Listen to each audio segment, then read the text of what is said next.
विद्यार्थी मित्रांनो, पुन्हा एकदा सनराइज अकॅडमीच्या यूट्यूब चॅनलवरती मी अन्सार शेख तुमचा हार्दिक स्वागत करतो। आज आपण पाहणार आहोत आपल्या सिरीजचा दुसरा दिवस आहे। आज आपण काही इम्पॉर्टंट वर्ड्स पाहणार आहोत। ते बघूया नेमकं कुठे आणि कसे, त्याचे नियम कसे आहेत, यूज करायचे ते आज आपण पाहणार आहोत। चला तर मित्रांनो पाहूया। बेसिक अँड इम्पॉर्टंट वर्ड्स आहेत, त्यामध्ये आपण डे 2 मध्ये आपण आज पाहणार आहोत हे जे काही वर्ब्स आहेत, वर्ब प्रेझेंट टेन्स मधले वर्ब्स, पास्ट टेन्स मधले वर्ब आणि फ्युचर टेन्स मधले वर्ब हे कशा पद्धतीने आपण यूज करतो ते आज आपण डिटेलमध्ये पाहणार आहोत। त्यामुळे आपल्याला संभाषणामध्ये किंवा कॉन्व्हर्सेशन करण्यासाठी कोणकोणत्या वर्बचा कधी यूज केला जातो ते डिटेलमध्ये आपण पाहू शकतो। आता पाहूया, इथं आहे ॲम। ॲम हा जो काही वर्ब आहे हा आय बरोबर यूज करायचा असतो।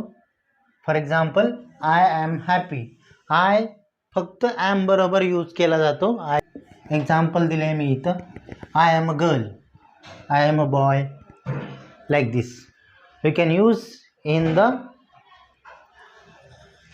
when we are building a sentence like this, we should use like this: I am happy, I am a girl, I am a boy, like this.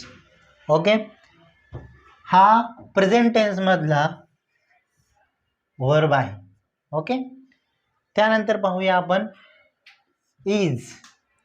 Is हा एकवचनी कर्त्याबरोबर वापरला जातो, जसं की she is good.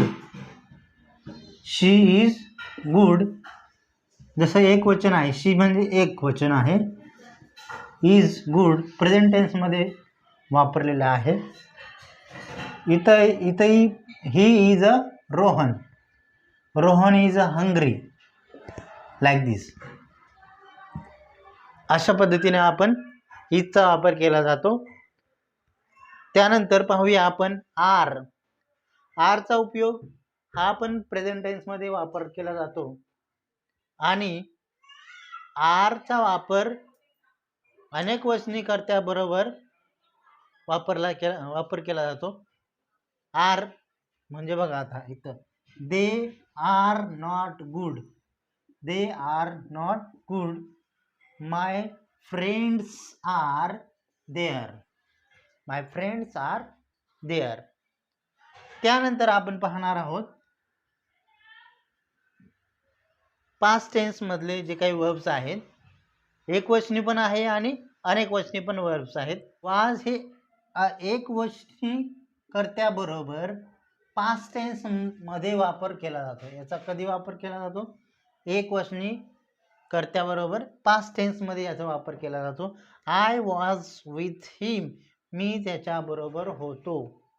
I was, वाजचा अर्थ काय होतो? होतो। With हिम, मी त्याच्याबरोबर होतो। शी वॉज हिअर, ती इथे होती, like this, she was here. Okay, त्यानंतर वर। आता most of the students are using pronunciation like this, where, where म्हणतात कोणी कोणी। तर याचा प्रॉपर जो मॉडर्न प्रोनाउन्सिएशन आहे वर। वर हा अनेक वचनाबरोबर वापरला जातो आणि they were not there, they is the अनेक वचनी, प्लुरल आहे। वर नॉट देअर, ते तिथे नव्हते।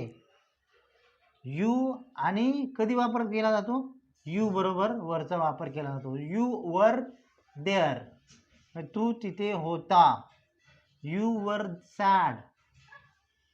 अशा रीतीने ज्या वेळेला आपण काय करतो, सेंटेन्स बनवतो, त्यावेळेला आपण इथं वरचा वापर केला जातो।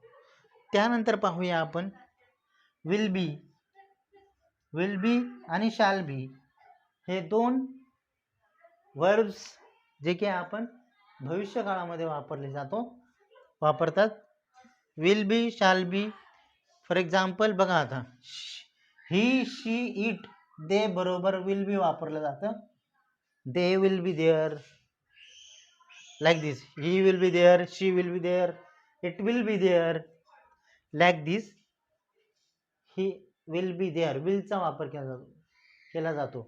will चा will be म्हणजे फ्युचर मधले एखादी गोष्ट सांगण्यासाठी will be चा वापर केला जातो म्हणजे फ्युचर टेन्स मध्ये. आणि shall be हा जो काही वर्ब आहे हा आय बरोबर व वी बरोबर आय बरोबर व